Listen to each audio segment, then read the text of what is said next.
తులసి చంద్ చేసిన ఆరోపణలను MLA Rajappa DCCB chairman Tummala Babu ఖండించారు. చారిత్రాత్మక పెద్దాపురం అభివృద్ధి చెందుతున్న పట్టణమని పేర్కొన్నారు. రియల్ ఎస్టేట్, విద్య, వృత్తుల పరంగా అన్ని వర్గాల వారు ఎదుగుతున్నారని వివరించారు.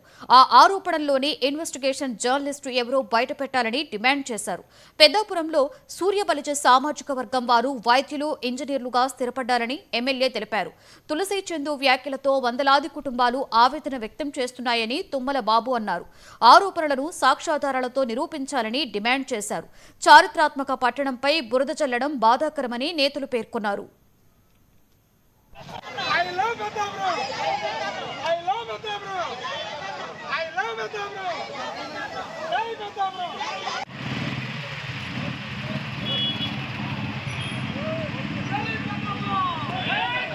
పెద్దాపురం ఫేస్బుక్ వారి ఆధ్వర్యంలో ఈ రీసెంట్ గా పెద్దాపురం మీద మరి దుష్ప్రచారాలు జరుగుతున్న వీడియోని అంటే ఎవరైతే తులసి చంద్ గారు ఎవరైతే ఉన్నారో యూట్యూబర్ ఎవరైతే ఉన్నారో ఆవిడ మరి పెద్దాపురం మీద అనేక అసత్యాలని ప్రచారం చేస్తూ ఆవిడ యూట్యూబ్ ఛానల్ని రేటింగ్ పెంచుకోవడం కోసం ఇటువంటి కథనాలు వెళ్ళి అసత్యాలని ఆవిడ యూట్యూబర్లో రిలీజ్ చేయడం అనేది చాలా దుర్మార్గమైన విషయం.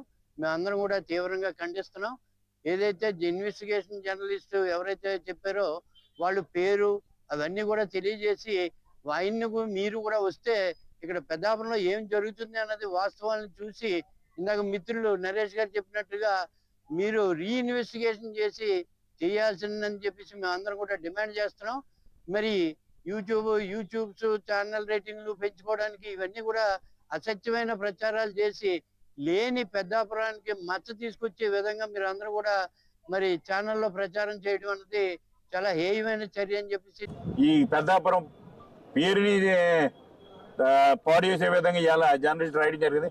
వీళ్ళు కూడా ఎవరైతే మన లోకల్ జర్నలిస్టులు ఉన్నారో వాళ్ళ మీద కూడా చర్యలకు వెళ్తాం మేము కూడా ఖచ్చితంగా. ఎందుకంటే తప్పుడు సమాచారం ఇవ్వడం కరెక్ట్ కాదు. మరి ఎవరైతే మరి ఈ పెద్దాపురం మీద ఇంట్రెస్ట్ కాదు, ప్రజల మీద ఇంట్రెస్ట్ కాదు, ఏ రాష్ట్రం మీద ఇంట్రెస్ట్ లేదు. మీరు మళ్ళీ పేరు చెప్తే మా పైన చెప్పారు, మా హెడ్ చెప్పారు, హెడ్లు చెప్తారు, తప్పుడు రాత్రులు రాయమని చెప్తారు హెడ్లు. ఎవరు చెప్తాడే? మళ్ళీ మాకు పెద్దలు చెప్పారు పైన నుంచి వచ్చిందని చెప్తారు మాట్లాడుతుంటే. ఎవరైనా సరే ఎలాంటి వ్యక్తిని మరి గట్టిగానే ఉంటాం. గవర్నమెంట్ పరంగా మేము చర్యలు తీసుకుంటాం, కోర్టు పరంగా మేము చర్యలు తీసుకుంటాం. అలాగే ప్రజలు కూడా ఇంకా ఆశయాన్ని వచ్చిందే ప్రజలే తిరగబడతారు. ప్రజలు తిరగబడే పరిస్థితికి వస్తుంది. ఇవాళ చూడు ఎంతమంది వచ్చారు, ఇవాళ ఇంతమంది ఎందుకు వచ్చారు, బాధ ఇన్ని కుటుంబాలను బాధపెట్టే పరిస్థితి ఎందుకు వచ్చింది? వీళ్ళందరికీ కూడా తెలిసి ఉండి వీళ్ళందరూ కూడా ఎందుకు రాయాలి? ఇవన్నీ కూడా కరెక్ట్ కాదు. దీని మీద తులసి చంద్ గారు కూడా దీని మీద ఎవరు చెప్పాడో ఆ వివరాలు ఏంటి దాని మీద ఒకసారి రివ్యూ చేసుకుని ఇలాది ఈ ప్రాంతంకి వస్తే మేమే దగ్గర ఉండో తీసుకెళ్తాం, అందరినీ కుటుంబాలన్నీ కలుపుతాం.